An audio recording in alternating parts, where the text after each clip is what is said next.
Ok.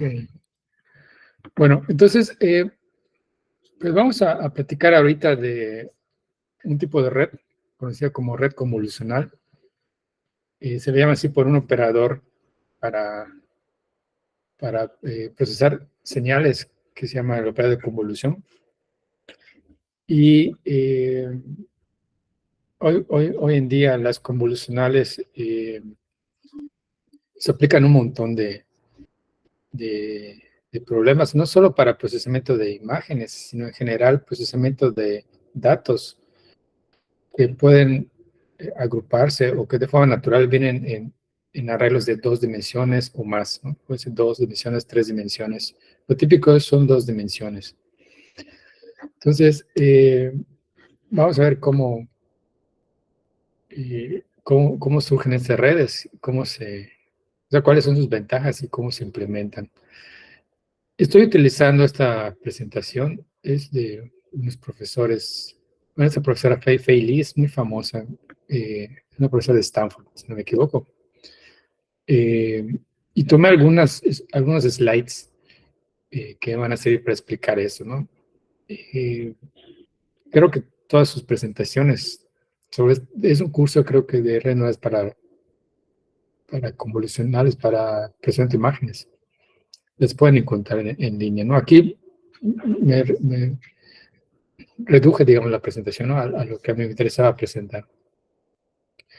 Bueno, entonces, fíjense, cuando queremos manejar, trabajar con imágenes, y les digo, no tienen que ser necesariamente imágenes, pueden ser cualquier otro tipo de dato que está eh, en arreglos de 2 o más dimensiones. Si lo quisiéramos hacer como las notebooks que hemos visto ahorita, lo que hacemos es convertir, por en este caso, imágenes que son de 32 por 32 píxeles a color, en escala de color, RGB, sí, RGB, Red, Green and Blue, sería convertirlo en un solo vector SOT de 3072 valores, ¿no? Que es lo que nos muestran acá. Entonces, ya teniendo esto, si en nuestra primera capa tenemos 10 neuronas, este 10 de acá representaría nuestras 10 neuronas, pues habría que multiplicar eh, por cada neurona este número de pesos, ¿no? Bueno, acá de hecho le sumaron uno por el bias.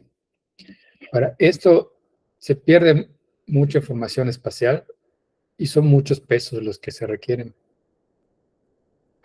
De que un número, el estado de tomar el producto punto entre un renglón W y el vector de entrada de 3072 dimensiones. Eso es lo que representa. Ahora, si nosotros queremos preservar esta estructura espacial, la información espacial, este, digamos, es como que el esquema de una imagen, ¿no? De 32 por 32 píxeles, 32 de ancho, 32 de alto y 3 de profundidad, ¿no? Son los 3 canales de R, G y B, ¿no? Red, green and blue. A ver, ¿qué hizo esto? ¿Qué es lo que hacemos? En lugar de convertir esta arreglo en 3 dimensiones a un arreglo de una sola dimensión, conservamos la imagen tal cual y definimos un operador, o acá se llama un filtro de convolución. ¿Qué es esto? En este caso, este azulito acá nos representa un filtro de 5 por 5. Es 5 por 5, es una matriz de 5 por 5 pesos.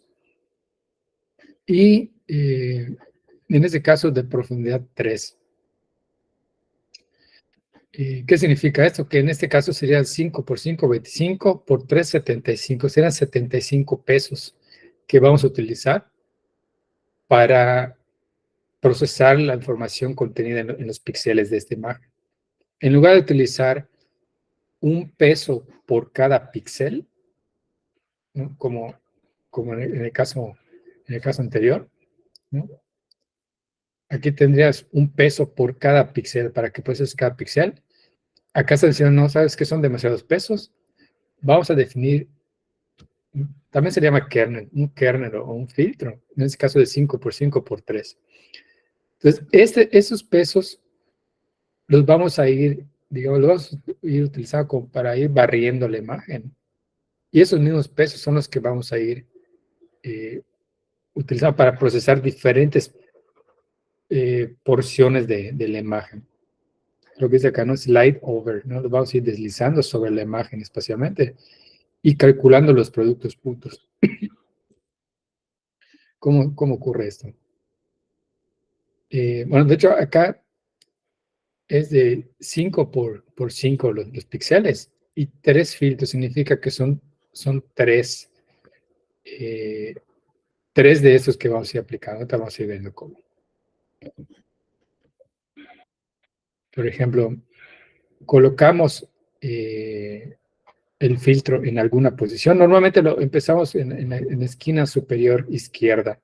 Colocamos el filtro, aplicamos el producto punto con esos valores. O sea, si se imagina este volumen de acá azulito colocado, supongo que allá donde está colocado actualmente, va a estar colocado en alguna sección de la imagen.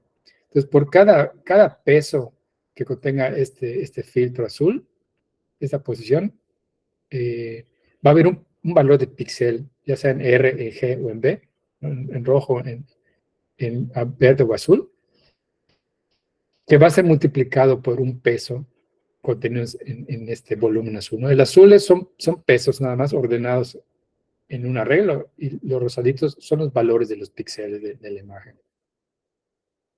Entonces, en cada posición que nosotros coloquemos ese filtro o kernel, podemos calcular ese producto punto, o sea, de peso por píxel, y sumamos todos esos productos de peso por píxel. Eh, sí, es aplicar ese 5 por 5 por 3 a un pedazo de la imagen, más el bias, ¿no? Entonces, eso es como que tengamos una neurona que solo tiene conexión con esta porción de la imagen donde estamos colocando el kernel.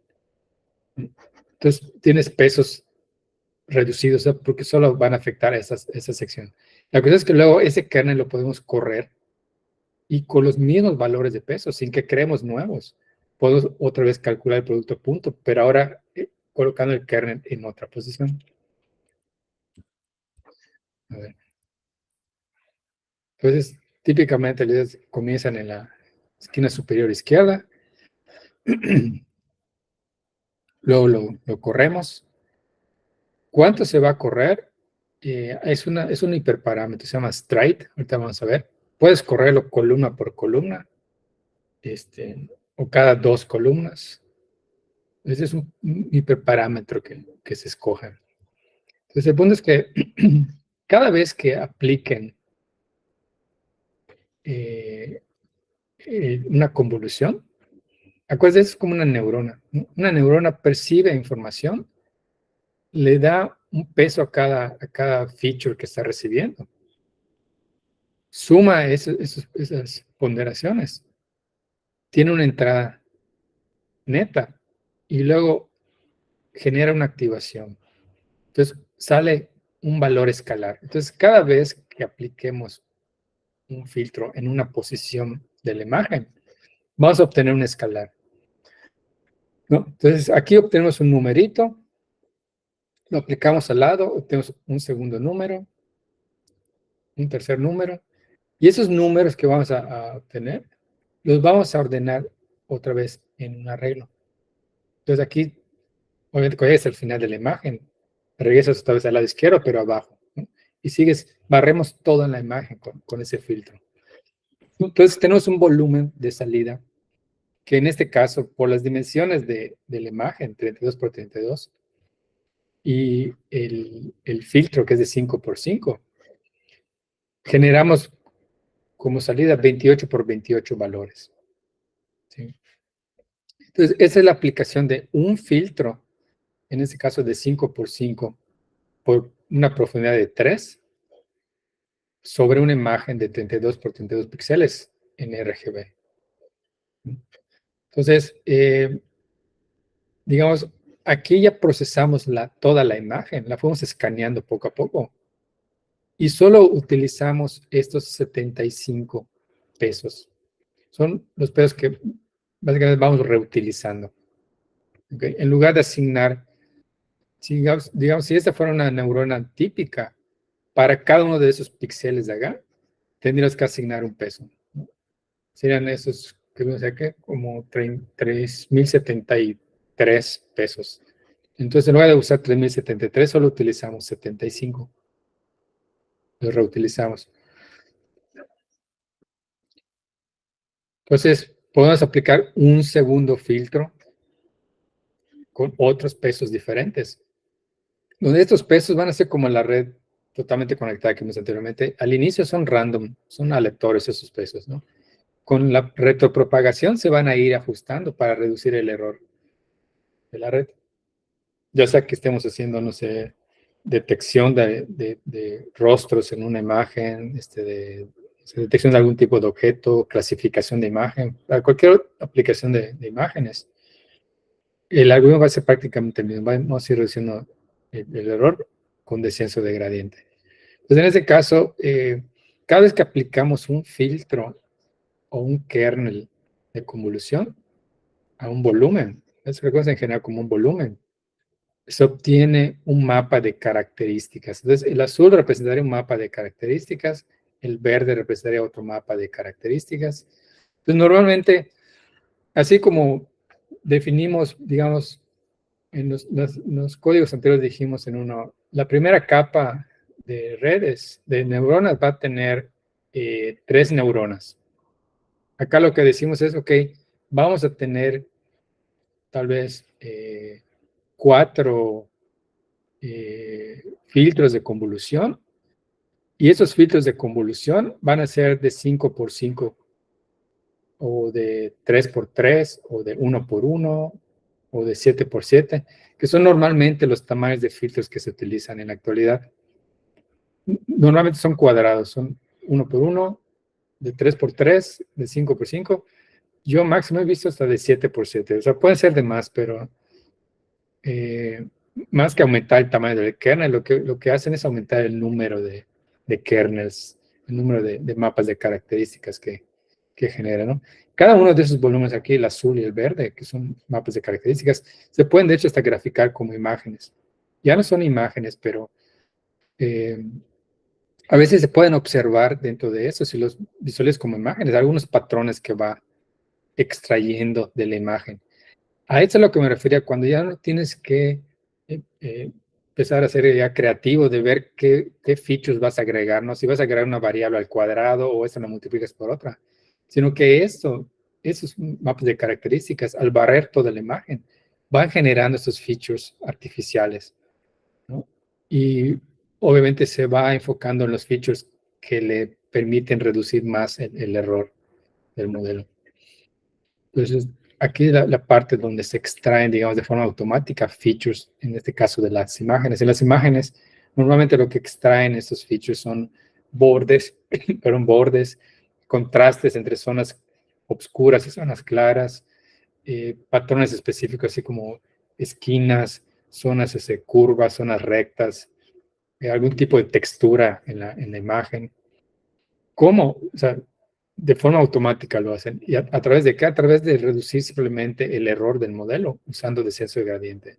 Por eso no hay mucho de cómo ir sintonizando de qué forma quieres que lo haga, ¿no? A base de experimentación se han descubierto algunas cosas que son las que aquí les voy a mostrar, ¿no? Lo que se conoce hasta el día de hoy de las mejores prácticas y las mejores, sobre todo las mejores topologías de redes convolucionales para procesar imágenes.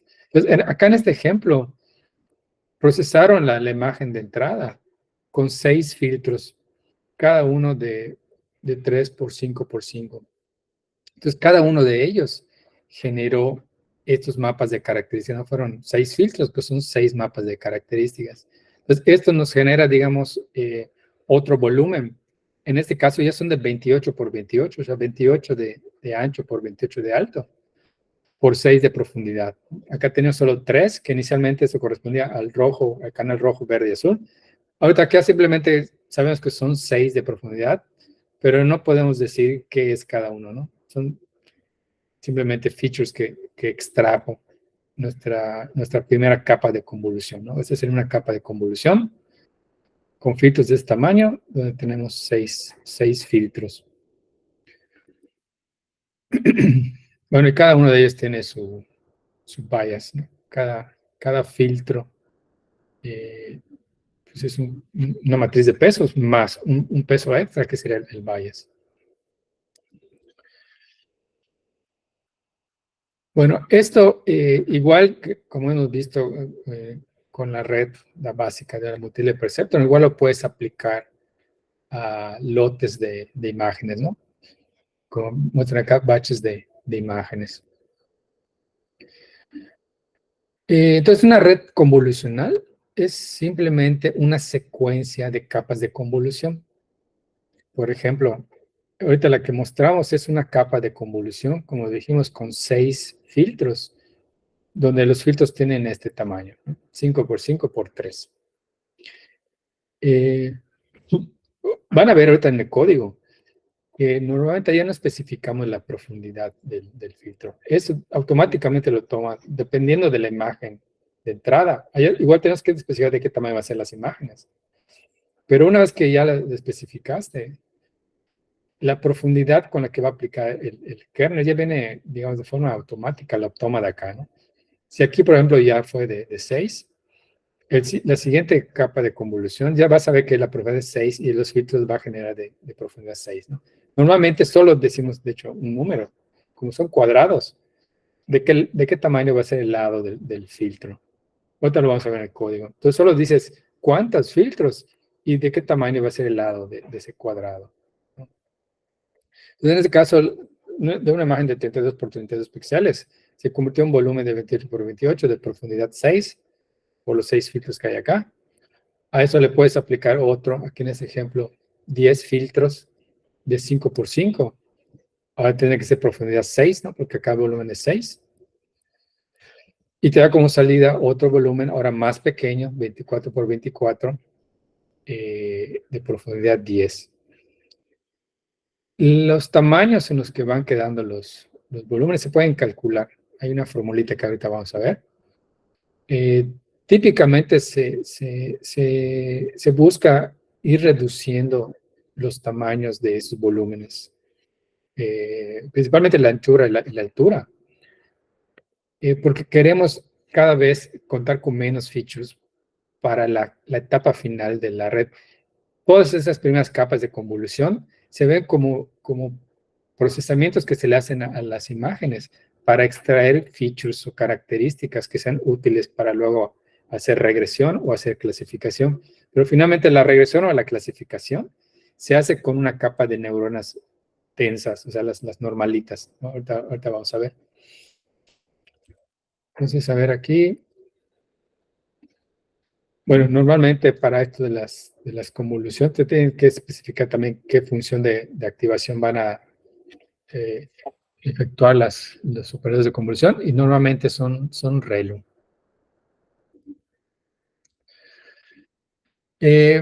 Bueno, acá hay una comparación. Acá está, digamos, una imagen, ¿no? La rosadita, se aplica convolución. A los valores que obtienes de la convolución los evalúas en ReLU y obtienes tu volumen de salida, ¿sí? Entonces, acá hay una comparación que hacen en los siguientes slides. Y si tú utilizas un clasificador lineal, como por ejemplo, si nosotros utilizáramos regresión, bueno, puede ser una red neuronal normal, las densas. Lo que haría es que tu neurona de salida va a tratar de encontrar un template por cada tipo de imagen. Esta de aquí que están haciendo referencia es la base de datos CIFAR-10. Recuerdo que tenía 10 categorías, había ranitas, de caballos, barcos. Bueno, si tú haces un modelo lineal para esto, si tu modelo lineal funciona, lo que generaría es algo como es un template que diga, ok, para una foto nueva, ¿a cuál de esos templates se parece más? Entonces, si cae más dentro del template de caballo, pues lo va a clasificar como caballo, ¿no? Pero si la imagen, o sea, cae, tal vez por ejemplo, esta de acá es algo similar a esta de acá, puede haber una confusión a veces de venado, el template de venado. Entonces no son tan precisos. O sea, el error puede ser bastante grande a la hora de clasificar imágenes. Si utilizas un clasificador muy simple, ¿no? Un clasificador lineal. Si utilizas un multilayer perceptron, ya es un poquito más sofisticado porque en ese sentido, para cada tipo de imagen, para cada ejemplo, puede ir formándose un template. Entonces ya no forma template, digamos, por cada categoría, sino por cada subtipo de imagen o por cada imagen. Entonces puede tener varios templates de caballos, digamos, ¿no? Entonces, obviamente un caballo, pues la forma en que pueda aparecer una imagen es un infinito de posiciones en las cuales puede aparecer, ¿no? O los colores, por ejemplo, ¿no? Entonces es un poco más robusto utilizar un multilayer perceptron. Pero igual así, todavía vas a tener un error considerable. Si en lugar de eso utilizas lo más potente que conocemos hoy día, que son las convolucionales, en lugar de hacer templates por cada categoría de imagen o por cada imagen o subconjunto de imágenes, extrae features, esas convoluciones. Este mapa que es azul, si ustedes lo grafican, van a ver cosas de este tipo, ¿no? Donde son como que los building blocks de las imágenes. Donde dice, bueno, tal vez para construir un caballo necesito agarrar esta imagen, multiplico todo este kernel por cierto valor, cierto escalar, luego eso le sumo este en tal posición de la imagen y vas construyendo imágenes con la aplicación de estas texturas, digamos, sobre diferentes partes de la imagen que estás construyendo, ¿no? Ese es un ejemplo o sea, es de una de las, creo que fue la primera red, de hecho, AlexNet, la primera red convolucional, y ese tenía 64 filtros, cada uno de 3 por 11 por 11 pesos. Ahorita vas a ver una grafiquita de más o menos cómo fueron evolucionando estas arquitecturas. Entonces, aquí es un aplicado a una esquina de un coche. Ese es un coche, por acá. Y acá muestran más o menos de cómo esos features que fue extrayendo las capas de convolución, cómo van obteniendo características, ¿no? Importantes que le permiten a la red decir, esto parece que es un auto, ¿no? Porque tiene una esquinita así, porque tiene este patrón así, ¿no? Y lo que les decía antes, a este tipo de redes se le llama convolucionales, o este operador que van, digamos, deslizando sobre la imagen y aplicándolo. Esa es su convolución en matemáticas. Es un operador de matemáticas que conoce como convolución, que permite elemento por elemento ir procesando dos señales, ¿no? Como combinar dos señales de una forma muy característica, que es esto, posición por posición, ¿no? Como lo que es el producto punto, digamos, ¿no? Entonces de allá viene este operador. Pero igual hay una cosa interesante de esto de las convoluciones, es que desde el punto de vista de la visión, eh, se sabe, ¿no? Nosotros cuando observamos algo que está enfrente, cada una de nuestras células del ojo, nuestros sensores,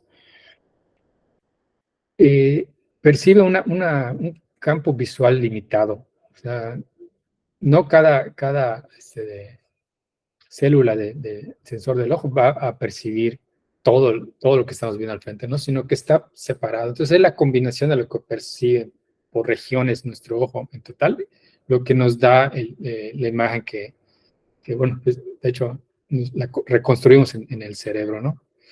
Eh, entonces, igual de allá, digamos, agarra cierta motivación la gente que diseñó estos métodos, para decir, bueno, pues en la visión biológica ocurre así, ¿no? O sea, es por secciones vamos procesando la imagen, ¿no? Lo que vamos observando. Entonces, aquí es un ejemplito de cómo esta imagen de este vehículo, al pasar por las convoluciones, y la es convolución, función de activación relo, convolución, activación relo, pooling, ahorita vamos a ver qué es esto de pooling, lo más convolución, ¿no? Puras capas de esto. Al final acá hay otro de pooling, y finalmente esta FC es fully connected, totalmente conectada. Es básicamente una capa con 5 neuronas de las típicas, ¿no? Donde acá, como es clasificación, lo más probable es que hayan usado una softmax para que las salidas que nos den estos suben una distribución, ¿no? Entonces es la idea de poner esas barritas como histograma, cuál es lo más probable, ¿no? Pues en ese caso, lo más probable es que sea un vehículo. Y aquí pueden ver más o menos esos mapas de características que se van generando al aplicar convolución. Si lo graficas como si fuera una imagen, se pueden ir viendo, bueno, las primeras capas, eh, digamos, es como que el es un filtro para procesar más a la imagen original, ¿no? Cambia un poco, entonces todavía se percibe que se alcanza a ver que es un vehículo. Pero conforme vas avanzando, las capas de convolución van extrayendo características eh, más abstractas de las capas anteriores, ¿no? De los volúmenes anteriores que se van generando, hasta cosas como esto, ¿no? Donde aquí es prácticamente no se ve que es con puros pixelitos de diferentes colores. Pero, digamos, esta foto del vehículo ya se convirtió en esta secuencia de imágenes, de tal forma que hasta llegar hasta aquí, con esta última capa es la que se le pasa finalmente a la capa de neuronas que van a clasificar. Entonces, finalmente, la que clasifica es esta capa de acá. O sea, es en función de esta información que se le pasa a la última capa. O sea, si nosotros se nos hubiera ocurrido de forma genial que voy a agarrar este píxel de acá, voy a agarrar, sumo, multiplico y genero esto de alguna otra forma, podemos entrenar la red sin hacer toda esta convolución, ¿no? Pero es imposible, obviamente, llegar a que esta combinación de variables, ¿no? Como decir el cuadrado del número de cuartos, más todas estas otras variables artificiales, es imposible determinarlo por fórmula, ¿no? Entonces, la red neuronal convolucional va extrayendo todos los patrones que le permite finalmente a la última capa poder discriminar, ¿no? En este caso, si es un auto, un camión, un avión. Entonces, vamos a ver que cómo podemos, y esa es una de las primeras redes convolucionales que se generaron, ¿no? Que se diseñaron. Es una red, de hecho, pequeña. Te vamos a ver redes bastante grandes con muchas capas. Y la ventaja es que nosotros podemos reutilizar una red que ya está entrenada, eh, utilizando lo que se llama transfer learning. Por ejemplo, hay una red, bueno, hay varias redes que están entre una base de datos de imágenes. Esa base de datos se llama ImageNet, que tiene creo que 1000 diferentes imágenes de 1000 diferentes tipos de objetos. Entonces, esa red, esa base de datos se ha utilizado para entrenar diferentes redes convolucionales. Bueno, esta creo que es esta creo que es la LeNet, no estoy muy seguro. Y que la que propuso Jean LeCun, que es uno de los padres, ahorita los rockstars de Deep Neural Network, de la Universidad de Montreal, si no me equivoco. Creo que es de la LeNet, no estoy muy seguro. Eh, bueno, hay varias redes que se han entrenado con esa base de datos ImageNet, que es enorme. Y nosotros podemos reutilizar todos los pesos de esas redes. Entonces, lo que hacemos, suponga que quieres ahora clasificar, no sé, por ejemplo, yo tuve un proyecto de detectar parásitos de la enfermedad de Chagas en muestras sanguíneas. Obviamente, ImageNet no contiene imágenes de parásitos de Chagas, ¿no? O de cualquier otro parásito. Pero al haber sido entrenada con imágenes de diferentes patrones, la red aprendió a extraer bastante bien características de imágenes que le permiten diferenciar. Entonces, tú puedes agarrar esa red, o yo puedo agarrar esa red, y solo la reentreno en la última capa, está fully connected.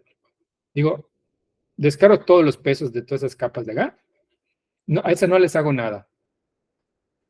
Y a los pesos de la última capa, que son los que finalmente me hacen la clasificación, necesitaría yo solamente dos neuronas para que me diga si la imagen que le estoy pasando contiene un parásito de Chagas o no contiene el parásito de Chagas.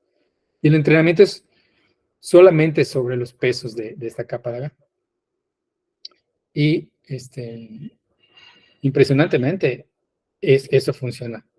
Y es lo que hace normalmente la gente ahorita. No reentrena esos monstruos de redes, sino que utiliza Transfer Learning. Y en las nodos que les puse, ahí está como se hace y lo vamos a checar en un momento más. Bueno, entonces, hay que aplicar estas convoluciones. Con respecto a la convolución, ven que se reduce el tamaño. ¿Por qué es? Porque obviamente acá van a ver, imagínense esta imagen que es de 7 por 7 píxeles y le vamos a aplicar una convolución de 3 por 3, ¿no? Y acá está nuestra convolución de 3 por 3. Calculamos el producto punto, corremos una columna, calculamos otra vez, una tercera vez, una cuarta vez, una quinta vez. Entonces, eso nos va a dar una salida de 5 por 5 píxeles. Ya pasamos de 7 por 7 a 5 por 5. ¿Sí?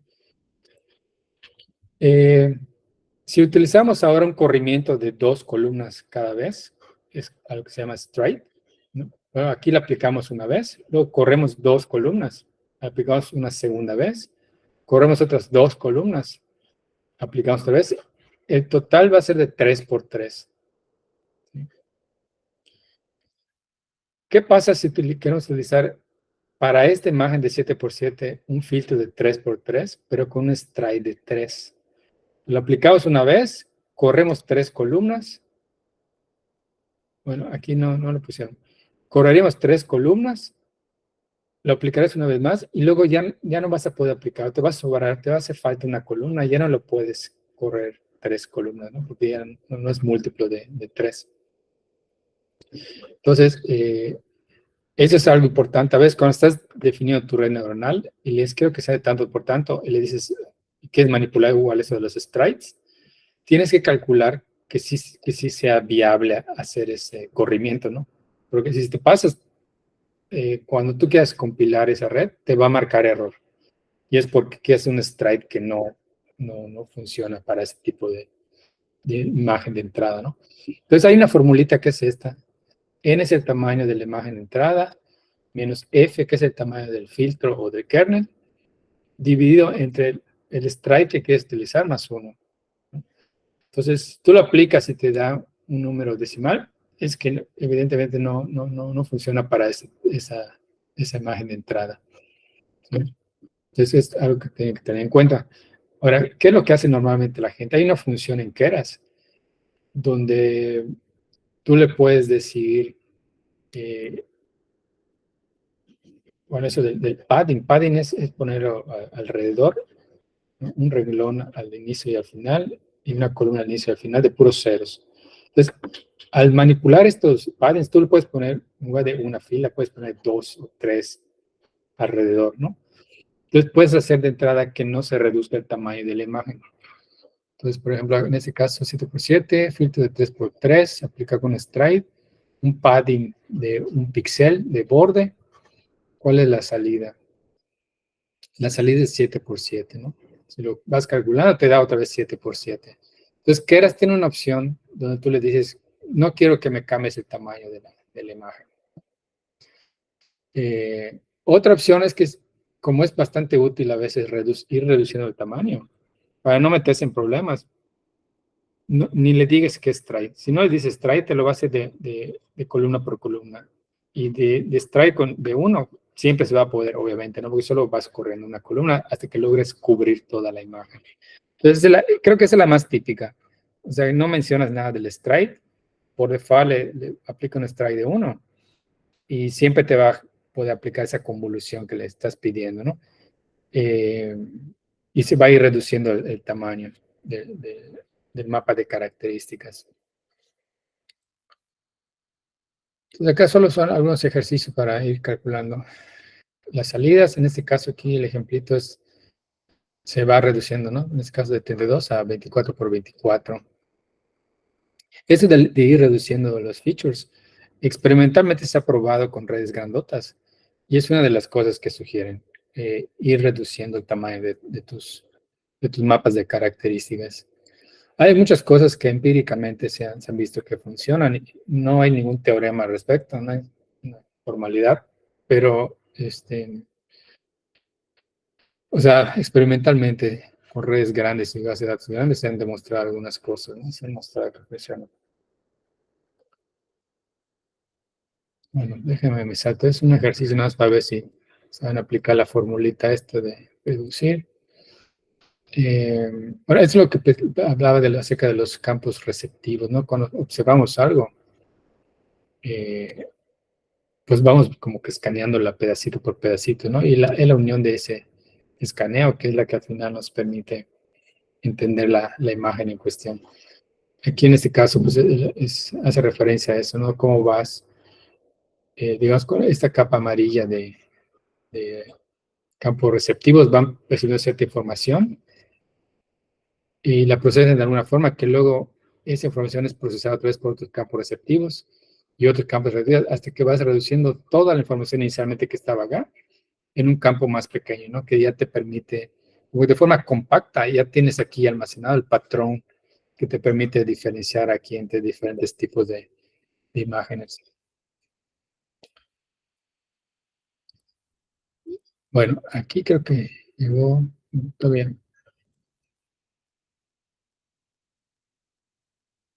Bueno, acá hay una cuestión de que a mí al inicio igual me sacó de onda, dijo, o sea, una convolución de uno por uno, como que el producto punto de una sola posición, que no tiene sentido.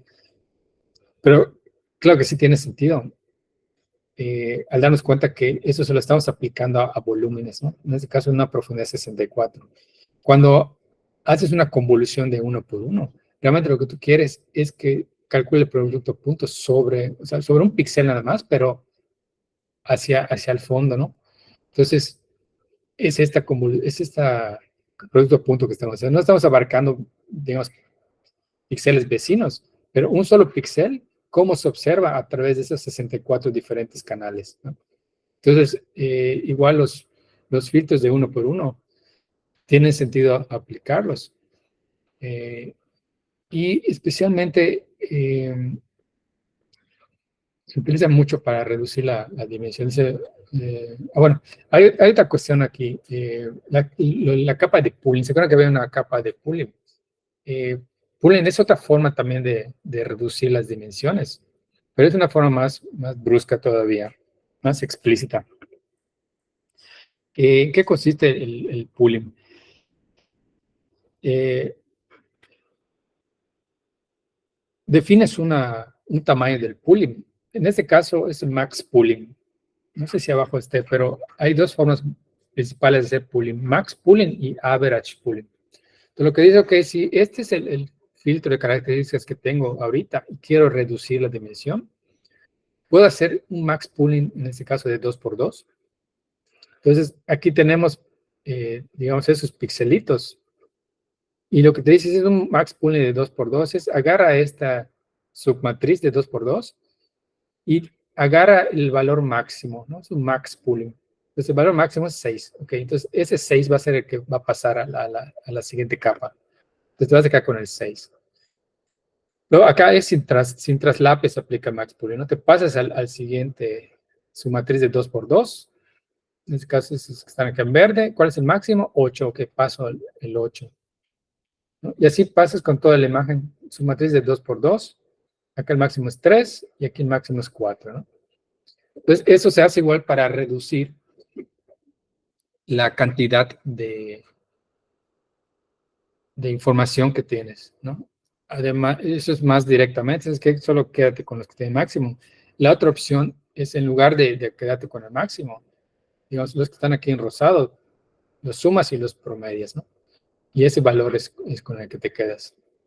Eh, igual típicamente no especificas cuál es el stride, ¿no? Porque el problema es de que puede ocurrir que no quepa. Pero normalmente, bueno, eso yo entiendo, de hecho ahorita yo estoy dudándolo.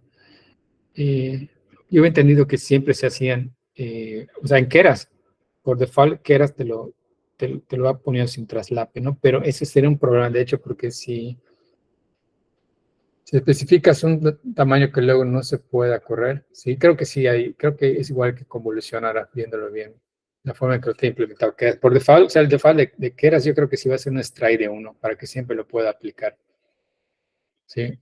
Si no, de otra forma no podría aplicarlo de forma genérica. Bueno, entonces, ese es el caso del Max. No sé si aquí está el de. Yo creo que.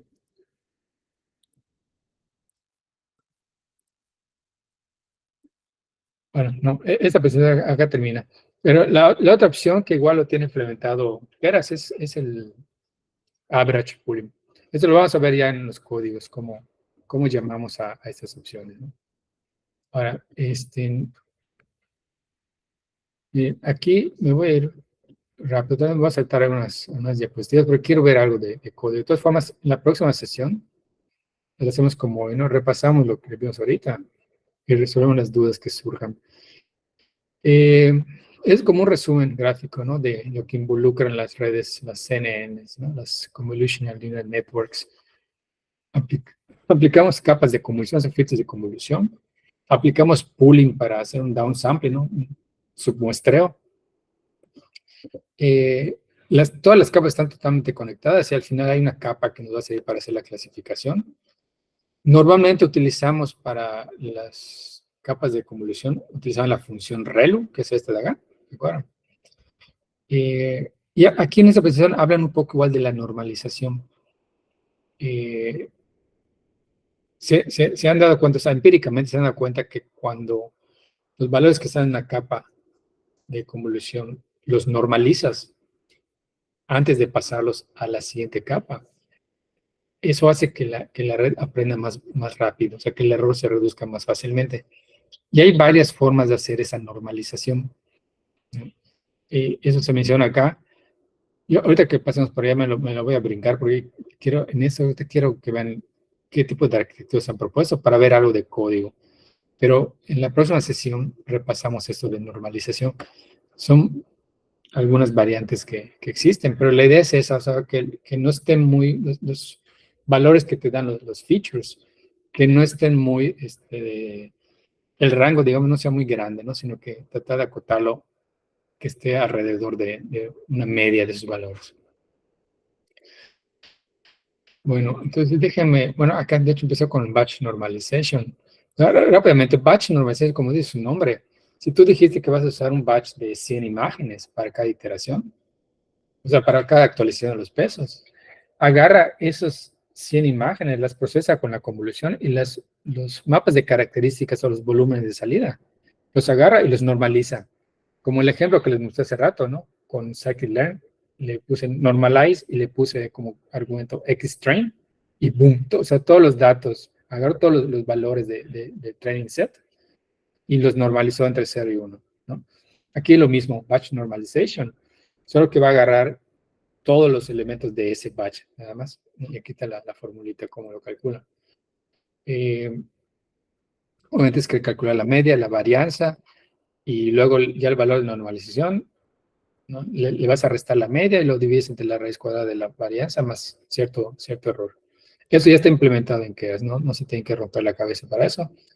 Hay variantes de eso. Hay gente que dice, bueno, tal vez podemos agregar sus parámetros que nos sirvan para que se ajuste mejor a los datos. Todos esos datos los tienen que calcular cada vez que pases un batch de imágenes en cada capa. Bueno, en la capa donde tú digas aquí quiero una batch normalization, va a ser el cálculo, tiene que calcular la media y la covarianza, digo, la varianza. Eso es lo que le decía que un investigador de Alemania me dijo que encontró una forma de no estar recalculando esto por cada capa, sino que deja que el descenso gradiente vaya estimando la media y la varianza, ¿sí? Y esto, bueno, él dice que lo probó y que funciona. Él trabaja para una empresa alemana donde se la pasa entrenando redes neuronales. Y se le ocurrió eso porque veía que tardaba mucho esa parte de la normalización, batch normalization, tardaba un montón. Entonces se le ocurrió que esto podría ser como un parámetro más que pudiera poner, como digamos el bias, ¿no? Capa por capa. Y eso aceleraría mucho la normalización, ¿no? de los datos. Bueno, eso todavía estoy por ver si es cierto o no. Aparentemente dice que sí, pero pues igual es un artículo nuevo ya de utilidad para la comunidad. Bueno, entonces, eso de aquí es un esquema que muestra, ¿no? Cómo puedes ir incluyendo capas de batch normalization y eso es necesario, o sea, ayuda bastante. Aquí es el esquema donde le decía, de hecho, una más acá. Son 4 en general formas de aplicar batch normalization, ¿no? En ese sentido, acá es para considerando todos los elementos de un batch, de un lote. Lote es por layer, o sea, no consideras todo un batch de ejemplos, sino solo elemento por elemento de ese procesamiento, ¿no? De esa capa, que llaman normalización por capa. Puede ser, por ejemplo, agarras un ejemplo y normalizas solo ese ejemplo, o algo intermedio entre layer e instance. Bueno, voy a agarrar tres capas seguidas y se lo aplico a un solo ejemplo, ¿no? ¿Qué ocurre con ese ejemplo en las tres capas? Esas son cosas que todavía están en investigación. Las dos que existen ya implementadas en Keras son batch, normalización y layer. Son las que, digo, están demostradas que funcionan bien. Y normalmente la gente utiliza la de batch. ¿Sí? Bueno, esta es la red de LeCun, de Jean LeCun. Fue propuesta en el 98. Y eran las primeras redes, de las primeras redes convolucionales. Bueno, déjenme, vamos a ver algo de código. Y la próxima sesión checamos de algunas de las arquitecturas, porque faltaba muy poquito tiempo. Podemos ver tal vez las primeras que les puse acá. Bueno, esta de acá creo que es la que mencioné hace ratito, que es para clasificar, vamos a abrirla, para clasificar imágenes, pero sin usar redes convolucionales, ¿no? Era para que vean la diferencia. Acá es cifar 10 y aquí la red, vamos a ver, imágenes de 32 por 32 a color, o sea, 3 canales, pero luego hacemos el flatten, ¿no? Que se convierte en un vector de 3072, más un valor más del bias, y esta es una red de 20 neuronas de entrada y 10 de salida, softmax. Eso no es como se debe hacer. Como se debe hacer es con una red convolucional como esta. Entonces, acá ahora vamos a utilizar, en lugar de dense, vamos a utilizar conv 2D. Hay convolución 1D y hay convolución 3D. El estándar es 2D. Y acá, ¿qué significa esto? Bueno, aquí este es solo el nombre que le puse, clasificado CNN. Ese significa, en la primera capa de convolución vamos a tener 32 filtros y van a ser de 7 por 7. La activación va a ser relu, padding same. ¿Sí? Eso es para que mantenga el mismo tamaño la imagen. Aquí no estoy reduciendo los tamaños. Y les dice que va a recibir como entrada imágenes de 32 por 32 a color. Entonces, viene una convolución primero, luego viene un max pooling de 2 por 2. ¿Se dan cuenta? Yo no le digo el sprite. Ese se debe estar deslizando columna por columna y renglón por renglón. Entonces, eso luego se repite convolución y max pooling. En este caso son 16 filtros que estoy aplicando. Otra convolución max pooling. Otra más acá. Otra más acá. Y ya que dije, bueno, tal vez eso es suficiente para extraer los features suficientes. Ahora sí hago el aplanado, ¿no? Que es como en la otra le decía, generar un solo vector SOT a partir de este volumen de 3 dimensiones. Tienes un solo vector SOT y con eso vas a alimentar. En este caso yo alimento a una primera capa de neuronas densas con ReLU y lo que sale de acá se lo paso a la última capa, que es ya la que va a hacer la clasificación. ¿En qué orden va esto? ¿De qué tamaño? Solo Dios sabe. Y por eso se han propuesto muchas redes que se conocen que son potentes. Normalmente esas redes han sido propuestas por Google, por Facebook, y por otras empresas, ¿no? Que tienen el poder de cómputo suficiente y bases de datos suficientes para ir entrenando sus modelos. Por muchos años se competía para tratar de, ahorita les muestro, para tratar de clasificar la base de datos es ImageNet, que tiene, creo, si no me equivoco, 1000 categorías diferentes de imágenes. Y aquí pueden ver cómo de 2010 a 2017 es esta grafiquita, cómo fueron cambiando los modelos que tenían menor error. No sé qué van a ver, ¿qué es el error? Empezaron hace 13 años con un error 28.2 en la accuracy. Se ha reducido bastante.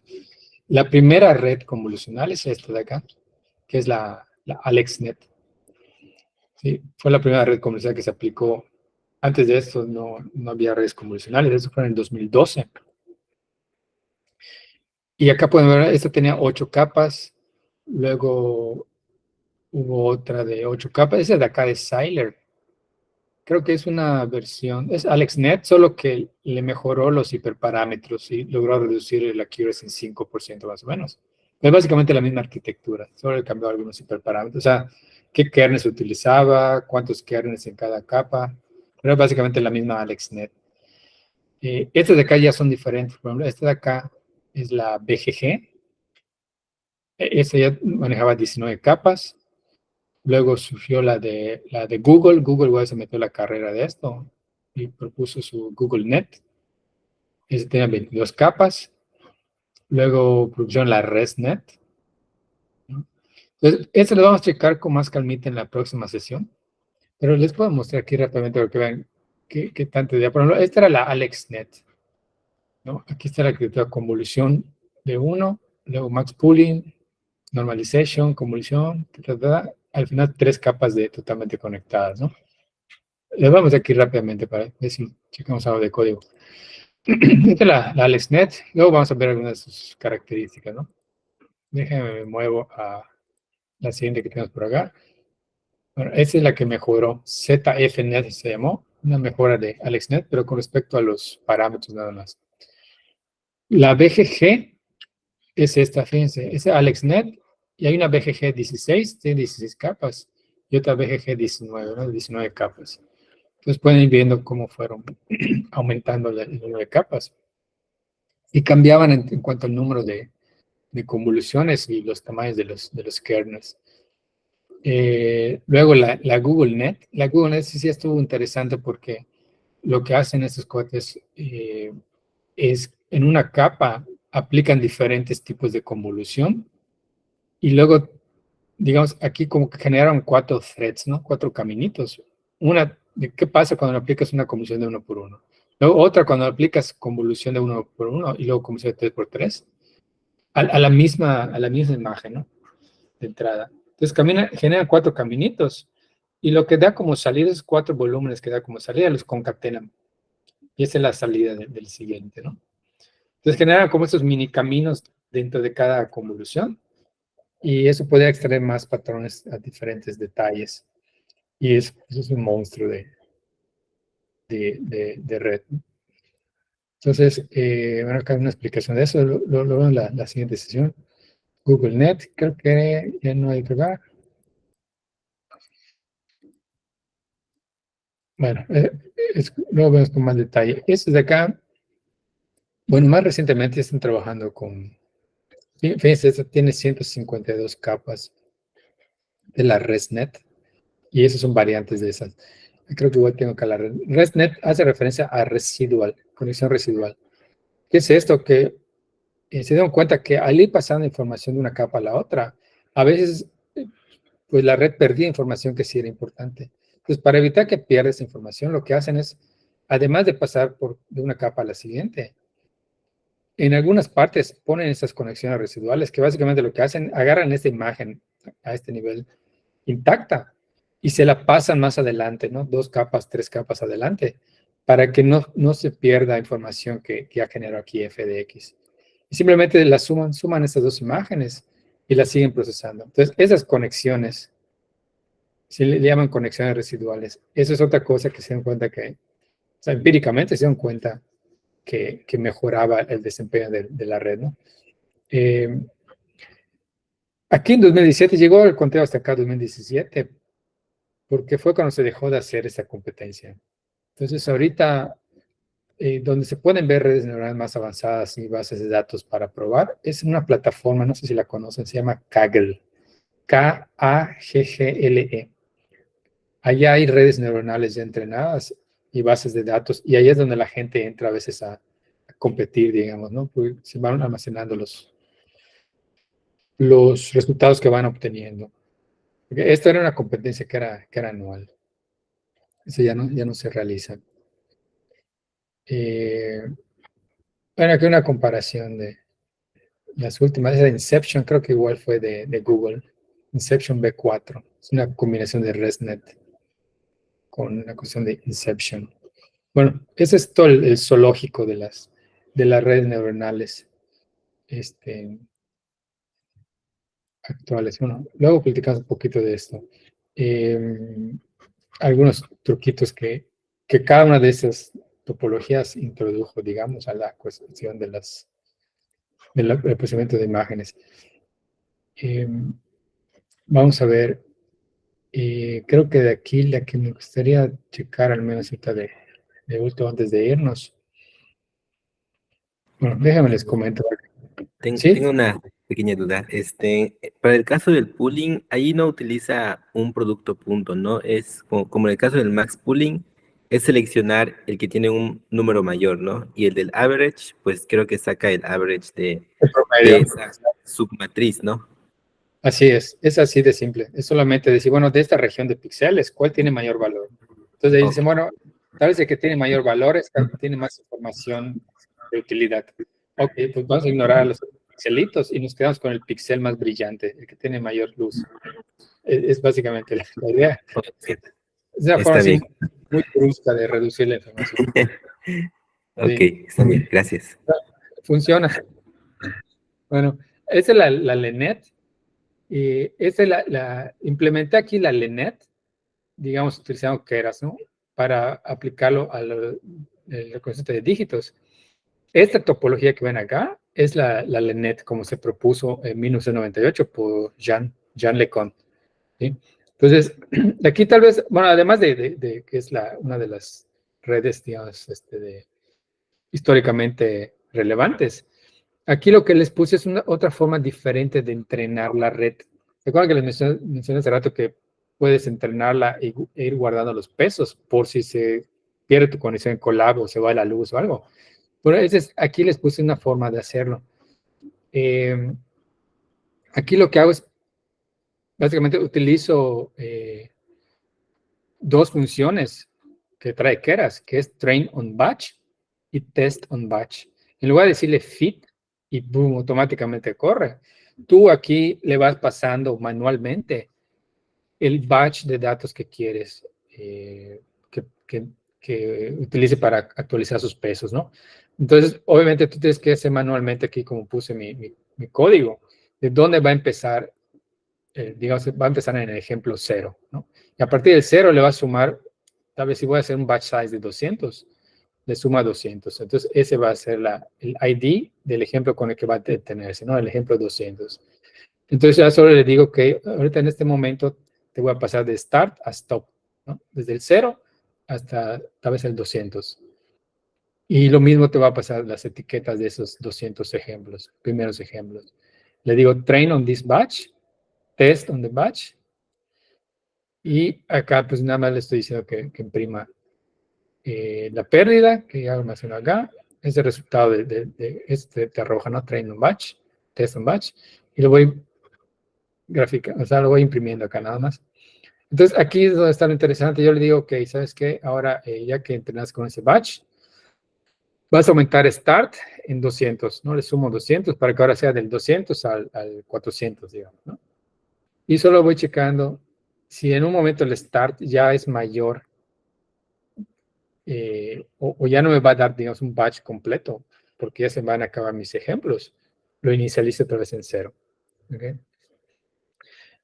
Y aquí es donde digo que si el número de pasos en el que estás entrenando ya son 5, o sea, si ya entrenaste 5 con 5 batches diferentes, le digo con la función save weights, ¿no? Este LeNet 5 es nuevamente solo el nombre de mi modelo. Aquí cuando generé el modelo, le llamé, lo bauticé como LeNet 5. Entonces, son funciones que ya vienen con Keras.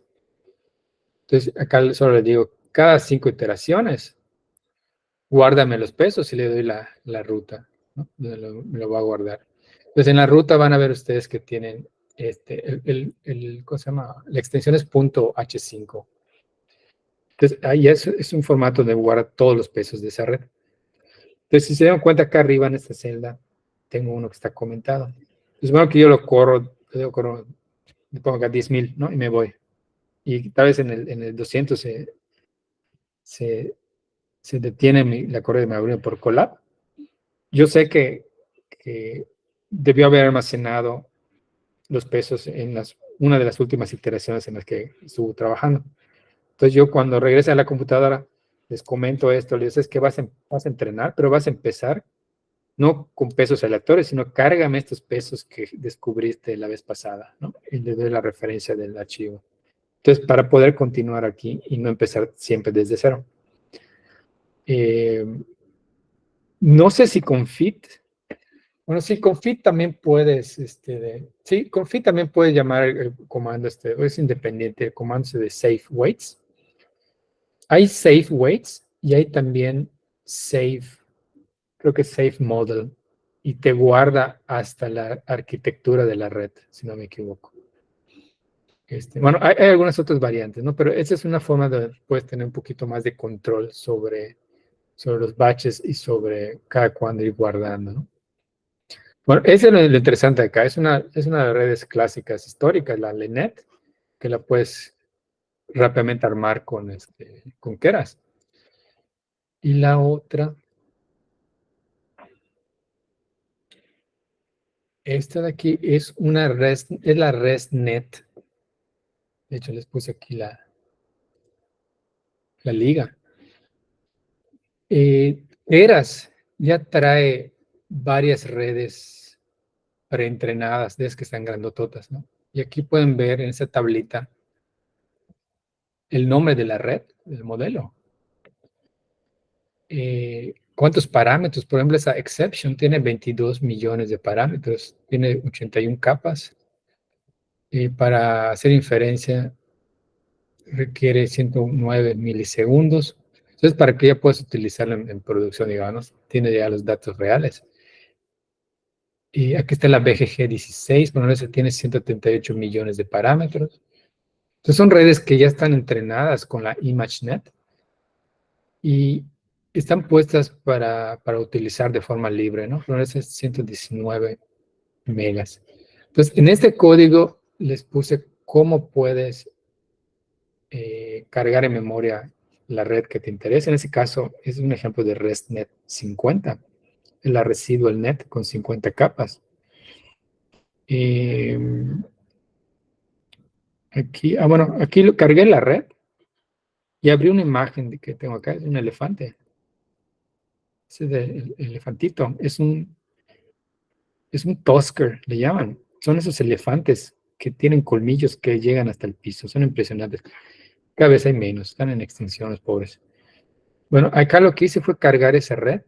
Digo, sí, cargué la red. Fíjense, le puse model, dame la ResNet 50 con los pesos que ya están preentrenados usando la ImageNet, ¿no? Obviamente para llamar ResNet tienes que importarla acá. Cargué la imagen, que es una imagen de la escalera que sea de 224 por 224. Cada red de esta tiene una especificación de cuánto por cuánto pueden ser las imágenes, ¿no? Normalmente son grandecitas. Y acá solo le dije, es que predice. Bueno, aquí, de hecho, esta es la forma en que se puede predecir. Creo que Filiberto estaba preguntando, tienes una red y luego le pasas un dato y quieres que te prediga cuál es. Acá le estamos pasando la imagen. Y es, ¿qué es esto? Entonces, la red nos dice acá, la predicción lo guarda en Preds. Y acá solo lo imprimo, acceso a la estructura esta. Y acá nos dice, con una probabilidad de 0.56, cree que es un Tusker. Con una probabilidad 0.39, nos dice, creo que es un elefante africano, ¿no? Que sería lo mismo un elefante africano, pero en especial es un Tusker, tiene sus colmillos grandotes. Entonces, en este caso es un problema, es una red que te puede clasificar en múltiples categorías. O sea, un objeto puede pertenecer a múltiples categorías, como en este caso el elefante es africano, pero también es un Tosca, ¿no? Y también tal vez haya otra categoría que sea elefante. Entonces, es elefante africano y es Tosca. En tercer lugar, te dice, pues bueno, puede ser tal vez un elefante de la India, pero ya es una prueba muy pequeña, 0.03, ¿no? Y así tú le puedes decir, en cuarto lugar es un terrier, con 0.0005, ¿no? O sea, si esos de acá no te gustaron, pues ni modo, es un terrier. Bueno, entonces acá lo abrí, simplemente para utilizarla. Es una red que ya se puede usar para predecir, para clasificar qué objeto es. Pero también la abrí, y fíjense, aquí la abrí luego de una forma especial. Le dije, ¿sabes qué? No me incluyas el tope de la red. O sea, el tope son las capas de clasificación, ¿no? Las últimas. Esas no las incluye, solo quiero las de convolución. Cárgame los pesos que ya aprendiste, ImageNet, y voy a procesar imágenes ahora de 100 por 100 píxeles a color, ¿no? Acá si se fijaron, yo cargué las imágenes de 224 por 224. Yo ahorita para esto voy a utilizar imágenes, digamos, voy a reutilizar la ResNet para una aplicación mía. Y en mi aplicación las imágenes son de 100%. Entonces, es lo único que le estoy informando a la red. Entonces, igual si imprimimos acá el summary, van a ver que hay un titipuchal de capas, ¿no? Entonces, para esta notebook, estoy descargando una base de datos de flores que está en la página de TensorFlow de Google. Entonces, la forma que lo descarga es una estructura es un directorio con flowers photos que tiene 5 subdirectorios, ¿no? Tiene margaritas, dandelions, no sé cómo se llama en español, rosas, sunflowers, ¿cómo se llama? Girasoles y tulipanes, ¿no? Entonces, yo para esta no solo agarré las rosas y los girasoles. Aquí mostré el primer ejemplo, ¿no? De las rosas que tiene su dataset. Las rosas son 641, los girasoles 699, entonces solo para estar completamente balanceado lo utilicé únicamente 641 de los girasoles, ¿no? Para tener igual número de rosas que de girasoles. Entonces acá se lo agregué para procesar, porque aquí realmente lo que tú descargas acá son las direcciones donde están cada una de las imágenes, ¿no?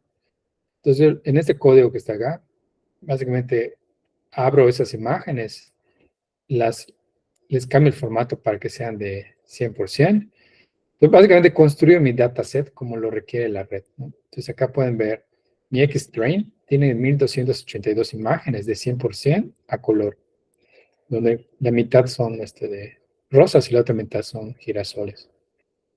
Genera igual sus propios vectores para clasificar 0 o 1, ¿no? 641 vectores de ceros y 641 de unos, ¿no? 0 va a ser rosa y 1, te va a decir un 1 si es de girasol. Lo convierto a categórico para que utilice 2 neuronas de salida. Entonces, todas las que son 1 me va a decir 0, 1. Las que son 0 me va a decir 1, 0. Y entonces acá ya, fíjense qué hago. Primero que nada, a todas las capas del modelo. El modelo es la ResNet 50 que ya cargué. Hay una opción que le puede decir a la capa trainable, le dice false. Eso quiere decir que esos pesos no los va a tocar, no los va a modificar.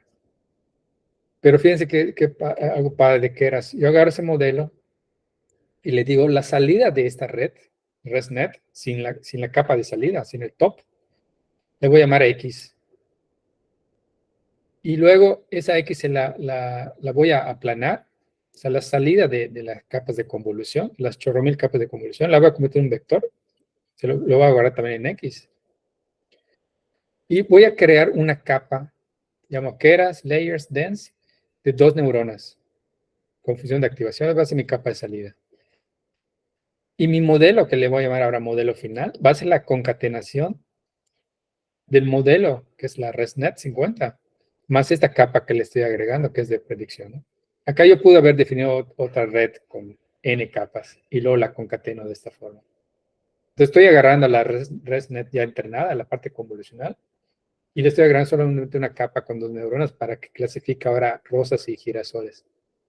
Entonces ya solo le defino la función de pérdida, el optimizador. Le estoy diciendo que agarre el 20% para validar. Y fit, ¿no? Empieza a reducir el error. Entonces lo impresionante es que llega a una accuracy con las de entrenamiento del 100%. O sea, aprende a clasificar rosas y girasoles perfectamente. Habla las de entrenamiento, las de validación, un 93%, ¿no? Pero digamos, aquí no, tampoco la tuneé demasiado, ¿no? Pero estoy seguro que jugando un poquito más con los hiperparámetros, la validación puede llegar al 98, 99%. Y no son imágenes sencillas realmente. Por ejemplo, aquí, a ver, vamos a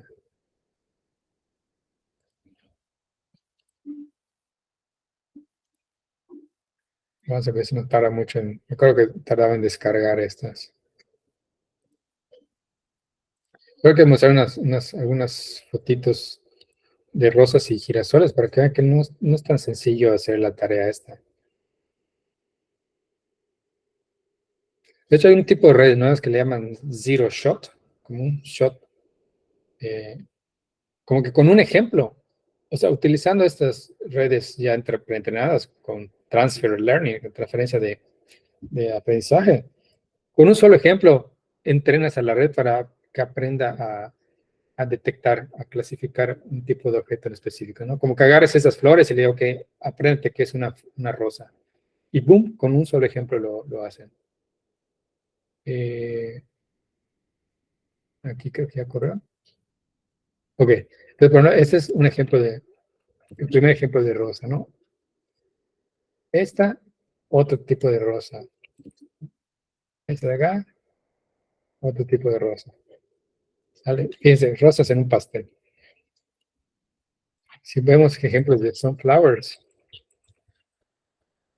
es el ejemplo 3. Es un ejemplo. Este es otro ejemplo. Pues ese es súper complicado eso realmente. Esas aparecen montañas y árboles allá. Y fíjense que ese, de hecho, tardó muy poquito, porque realmente, ¿cuántas neuronas estoy entrenando? Dos neuronas. Ahora, habría que ver la salida de esa capa. Habría que ver el vector de qué tamaño es, ¿no?